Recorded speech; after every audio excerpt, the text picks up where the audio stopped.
Hello friends, welcome to my YouTube channel English with Varun.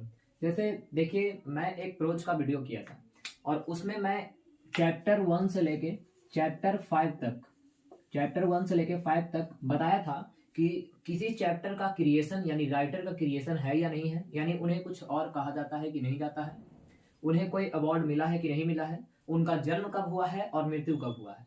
इस video में मैं pros के सेशन को आगे करूंगा और मैं आज देखूंगा 6 लेसन से लेके 11 लेसन तक। अभी तक आप वो वीडियो नहीं देखे हैं जो चैप्टर 1 से लेके चैप्टर 5 तक है, तो तुरंत जाइए और प्लेलिस्ट में प्रोज नाम का एक थंबनेल है, उसी में ये वीडियो मिलेगा जिसमें बताया गया है कि 1 से 5 तक। और मैं बताया था कि इस वीडियो को देखने के बाद 2009 से लेके 2022 तक का सारे क्वेश्चन बनाने की गारंटी है। ठीक है, उसमें मैं लास्ट तक देखा था जिसमें 2 नोबेल प्राइज आ चुके थे, एक था 1964 और एक था 1950। ठीक है, एक और आएगा। टोटल चैप्टर है 11 जिसमें 3 वैसे राइटर हैं जिन्हें नोबेल प्राइज से सम्मानित किया गया है। ठीक है, तो बिल्कुल बने रहें और अभी तक आप मेरे चैनल पर नए हैं तो तुरंत चैनल को सब्सक्राइब करें और अपने दोस्तों के साथ शेयर करें। और अभी तक आप शेयर नहीं किए हैं तो उन्हें भी बताएं कि इस चैनल पे वैसा ही वीडियो बताया जाता है जो एग्जाम के पॉइंट ऑफ व्यू से बहुत ज्यादा इंपॉर्टेंट होता है। तो आज मैं 6ठा लेसन देखूंगा यानी 6 लेसन, जिसका नाम है क्या, द आर्टिस्ट। क्या है? The artist. इससे देखिए ये चैप्टर जो है वो इंपॉर्टेंट क्यों है। ठीक है, तो ये चैप्टर इस वे में इंपॉर्टेंट है क्योंकि इससे इंपॉर्टेंट क्वेश्चन आते रहते हैं। ठीक है, बिल्कुल बनाए रखिए, बने रहिए हमारे साथ। तुरंत इसको मैं आगे बढ़ाता हूं। देखिए आपके सामने 6ठा लेसन जो आज की शुरुआत है, जो कि करने जा रहा हूं। बहुत ही इंटरेस्टिंग टॉपिक, इंटरेस्टिंग चैप्टर, जिसका नाम है क्या, द आर्टिस्ट। इसका जो राइटर है इसका नाम है शिगा नोया। ठीक है, अब शिगा नोया जो है ये इनको जापानीज राइटर भी कहा जाता है। कौन सा राइटर? Japanese writer. पूछता है एग्जाम में कि इनमें से कौन जापानीज राइटर, यानी कहाँ जापान के रहने वाले हैं। ठीक है, जन्म इनका 1883 में हुआ है और मृत्यु 1971 में। इसमें एक सिब्बे नाम का एक लड़का रहता है। ठीक है, एक सिब्बे नाम का एक लड़का रहता है जो प्राइमरी स्कूल में पढ़ता है, बहुत ही टैलेंटेड होता है। ठीक है, टैलेंटेड उस वे में नहीं जो पढ़ाई वाला वे होता है, बल्कि इसको क्या होता है, इसका काम क्या था कि कहां कहां हमको गोभी मिल रहा है, गॉड्स मिल रहा है। और गॉड्स जो वैसा चुनिंदा चुनिंदा गॉड्स वो सारे हार्वर्ड टाउन से। ठीक है, हार्वर्ड टाउन में ये रहता था। ठीक है, जिसमें मैं बताया हूं कि कितना कितना लगता है जाने में दूरी, उतना इसमें नहीं हम ऐड करेंगे क्योंकि यह सेशन सिर्फ इंपॉर्टेंट कहलाता है। ठीक है, इसमें हम ज्यादा ऐड नहीं करेंगे, वो सब आपको बताया जा चुका है। तो गॉड्स की इसकी चाहत बहुत ज्यादा होती है। गॉड्स लाकर वो अपने उसमें गॉड्स क्या करता है, उसमें छेद कर देता है ऊपर और उसमें पूरा पॉलिश कर देता है। ठीक है, जो ड्रेक्स से, जो उसके पिताजी, जो चाय की अंतिम बूंदी होती है उसी को हम ड्रेक्स बोलते हैं, उसी से पॉलिश कर देता था। ठीक है, और चाय पत्ती के पत्ता से, यानी एकदम पूरा धमक आ जाता था और रूम में अपना रूम के कॉर्नर में चारों तरफ से सजा देता था। एक दिन क्या हुआ कि गॉड्स लेके वो चल गया, नहीं, एक दिन क्या हुआ कि वो अपने पिछले मतलब घर के पिछले हिस्से में घूम रहा था, गया था, तो एक देखा कि एक गॉड से इसका नजर एक गॉड से पड़ा जो बहुत ही ज्यादा अच्छा था, सिमेट्रिकल था। ठीक है, इसको यानी वैसा ही खोज कर रहा था कि हमको कुछ डिफरेंट मिले। ठीक है, वो उस गॉड को उस बूढ़ी महिला से खरीदता है। ठीक है, उसके बाद उस गॉड को कभी भी अपने से दूर नहीं करता है। एक दिन क्या हुआ कि चल गया स्कूल में गॉड्स को साथे रख लेता, बेंचवा के डेस्कवा के नीचे धर लिया मास्टर को। एथिक्स टीचर था, वो धर लिया। एथिक्स टीचर कंप्लेन किया उसके माई बाप को, और माई बाप कंप्लेन किया तो घरे गया तो उसकी पापा नहीं थे, उसके मम्मी थी। मम्मी को सुनाया भरदम। ठीक है, भरदम सुनाया, निकल दिया। अब सुनाया जैसे निकला तो मम्मी उसको सुनेवे की, बाबूजी भी आ गए। अब बाबूजी आए तो मार कर धून दिए वो लइकवा के, और लइकवा के धून दिए। उसका जितना गॉड्स था सब के, जितना वो सजा सजा के रखता था ना बाबू, उस सब के तोड़ ताड़ के बराबर कर दिए। अगला दिन क्या हुआ कि स्कूल में जो एथिक्स टीचर था उस गॉड्स उससे लेके चपरासी को दे दिया और चपरासी एकदम संभाल के रख लिया। बहुत अच्छा इंटरेस्टिंग कहानी है, ज्यादा इसमें नहीं जाएंगे नहीं तो बड़ी लंबी हो जाएगा। ठीक है, अब आओ चाइल्ड इज बॉर्न। तो चाइल्ड इज बॉर्न जो है ये जर्मन ग्रियर के द्वारा लिखा गया है। अब इसमें बहुत ही अच्छा एक क्वेश्चन है कि फेमिनिस्ट राइटर किसको कहा जाता है, तो ये इन्हीं को कहा जाता है, जर्मन ग्रियर को। ठीक है, इनका एक फेमस किताब है जिसका नाम है फीमेल इनक। ठीक है, फीमेल इनक, इनका जन्म हुआ था 1939 में। यानी महिला को बोलो कि बच्चा को जमाइन पिलाओ, जर्मन ग्रियर यानी जमाइन। ठीक है, फेमिनिस्ट राइटर यानी महिला, फीमेल यूनक, समझ में आ रहा है। यानी कोई भी फीमेल उमेल से रिलेटेड कुछ भी अगर एग्जाम में आता है तो उसको डायरेक्ट आप चाइल्ड इज बॉर्न जर्मन ग्रियर मारिए। ठीक है, उम्मीद है समझ में आ रहा होगा। अब हम देखते हैं 8, 9, 10, 11, बल्कि बने रहिएगा। देखिए यहाँ पर चैप्टर है how free in the press, ठीक है। अभी 5 देखें, 6 देखें, 7 देखें।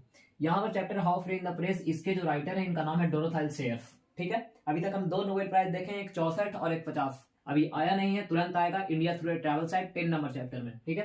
तो देखिए डोरोथाइल सेयर्स में इसका मतलब ली होता है, LEIGS, ठीक है। यहाँ पर इनका जन्म हुआ 1893 में और मृत्यु हुआ 1957 में। ये बहुत ही अच्छे जाने जाते हैं अपने मिस्ट्रियस नॉवेल्स के लिए, यानी रहस्यमयी नॉवल, ठीक है। बहुत ही अच्छे राइटर है। इनका फेमस वर्क है Unnatural Death, Nine Tailor, Gaudy Night. इसको याद करने का ट्रिक है अंडरग्राउंड नाइट टेलर। इसको हम कैसे याद करेंगे? अंडरग्राउंड नाइन टेलर, ठीक है। यानी अंडरग्राउंड में कितना टेलर है? 9 टेलर है, ठीक है।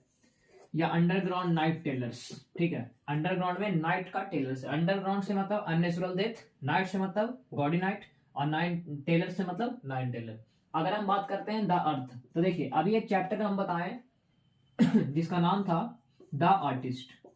ये चैप्टर में सिब्बे नाम का एक लड़का था, ठीक है, जो गॉड्स खरीदने की चाहत रखता था, ठीक है। अब ये जो चैप्टर है द अर्थ, इसके राइटर है H.E. बेट्स। बहुत ही अच्छे राइटर हैं, जर्नलिस्ट भी रहे हैं, और एक ऐसे राइटर हैं जो एयरफोर्स में भी काम किए थे, यानी एयरफोर्स भी थे। यही एक एकलौते राइटर हैं जो एयरफोर्स थे, जिनका नाम क्या है? H.E. बेट्स, ठीक है। जन्म इनका 1905 में और मृत्यु 1974 में हुआ।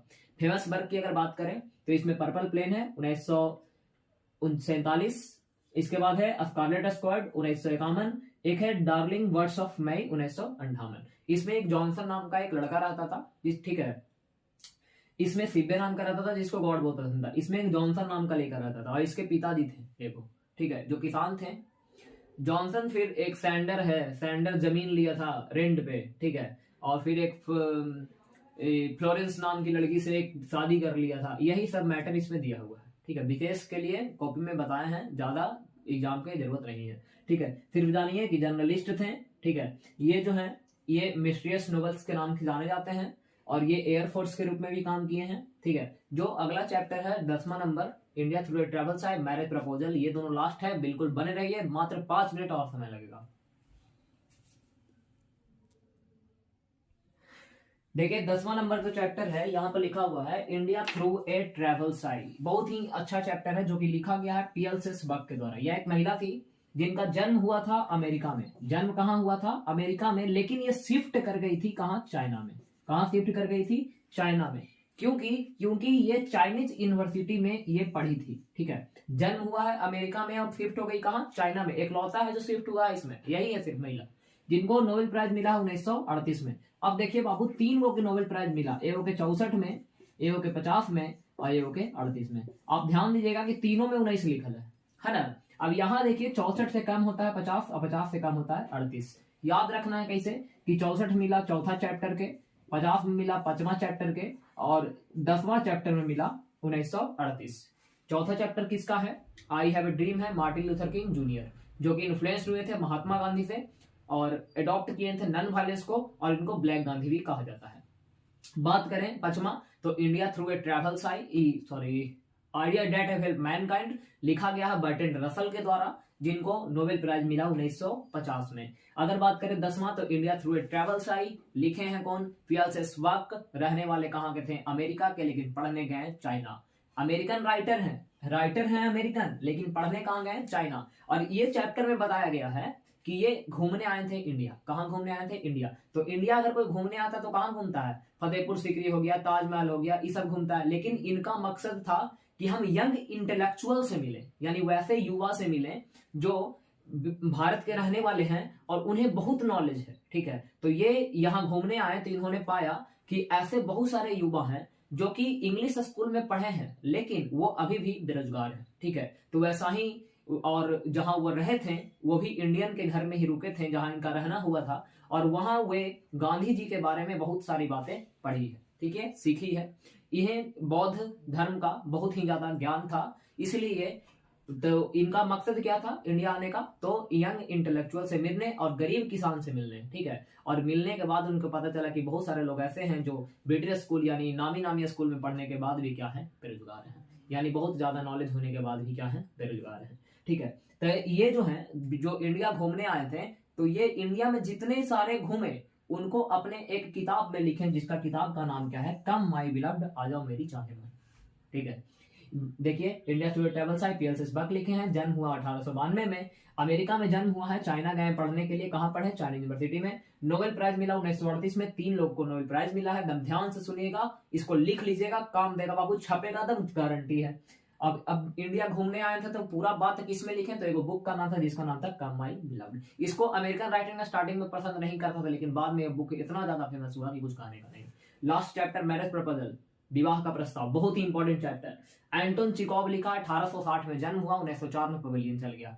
जन्म हुआ कहाँ, रसिया में। अब पूछेगा, ध्यान से सुनना, पूछेगा कि इस चैप्टर में के वो कैरेक्टर है, तो 3 गो। पहला का नाम काजी था, नटालिया, दूसरा का नाम लोमोव और तीसरा का नाम चुबुकोव। ध्यान दीजिएगा, क्या बोल रहे हैं, कैरेक्टर है 3 गो, लेकिन 1 प्ले एक्ट है, यानी एक ही नाटक है। अगर पूछेगा कि कोची है, तो प्ले है। ड्रामा के मतलब भी नाटक होता है, प्ले का मतलब भी नाटक होता है, समझ में आया। अगर पूछेगा मैरिज प्रपोजल का है, तो 1 एक्ट प्ले है। इसमें कितना कैरेक्टर है, 3 कैरेक्टर है, नटालिया, लोमोव और चुबुकोव। ठीक है, नटालिया, लोमोव और चुबुकोव। ठीक है, नटालिया के वो कुत्ता था और लोमोव के वो कुत्ता था। ठीक है, नटालिया के 2 कुत्ता, एक लोमोव और एक लिप, लोमोव और लिप। नटालिया कुत्ता का नाम लिप, लेकिन एहू तो कुत्ते न है जी, पढ़ल रहता था इसको पे। ये 25 साल के थी, 35 साल के था, बुढ़वा के तभी एक से बियाह करला था। ठीक है, बाबूजी भी चाहता था कि हमारे बेटिया के बियाह वाला मोभे से हो गए, काहे कि बहुत वेल्दी मैन था, बहुत ही अमीर आदमी था। हम इसको बहुत अच्छे ढंग से बताए हैं, टेंशन ना लीजिएगा, ना छूटेगा एक भी ना। इनका फेमस बुक में अंकल बान्या है और चेरी ऑर्चर्ड है। ठीक है, तो हम वैसे टॉपिक को देखे हैं जिससे ऑब्जेक्टिव क्वेश्चन पूछी जाती है। यहाँ पे बहुत सारा हो गया। ठीक है, सब्जेक्टिव का मैं एक लाया हूँ, स्टोरी ऑफ इंग्लिश का भी, और प्रोज भी हो गया है, पोएट्री भी हो गया है। अब मैं ग्रामर का सेशन लाऊंगा, जो कि इंपॉर्टेंट है, इंपॉर्टेंट इतना है कि पढ़ लो और जाके छाप दो। लॉजिक बताएंगे कि कैसे, कंसेप्ट बताएंगे, जो उसी कंसेप्ट पे क्वेश्चन आएगा, ये गारंटी है। तो अभी तक आप मेरे चैनल को सब्सक्राइब नहीं किए हैं तो सब्सक्राइब कीजिए, अपने बेल आइकन को प्रेस कीजिए, अपने दोस्तों के साथ शेयर कीजिए, उन्हें बताइए कि चैनल पे बहुत ही अच्छा वीडियो है। धन्यवाद।